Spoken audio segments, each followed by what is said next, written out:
waxaa bilaabatay howshii isxilqaanka ay u istaageen dhammaan nabadoonnada degmada iyo dadka deegaanka.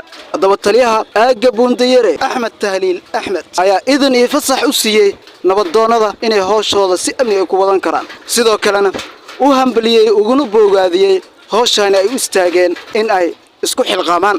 sidoo kalena waxa uu u balan qaaday inuu hiil iyo howshan garab weyn ku siin doono sida ay ku sii socon lahayd, sidoo kale loogu guuleysan lahaa gabagabadiiba. haddaba taliyaha ayaa ummadda Soomaaliyeed ugu baaqay in ay tahay arrintaani la iska garab siisto loona istaago sida dadkan loogu samata bixin lahaa webigaana mar walba fatahaada sameynaya. taliya Axmed Tahliil Axmed, garab aankee ayaad ka qaadateen howshan imika socod? garab waxaan ka qaadanay annaga iyo odayaasha nabadoonnada ah oo si wada jira uga shaqaynaynay saaka dhan siday biyaha ay uga gudbi lahaayeen dadka meel shaanyarta oo aad u jeedo.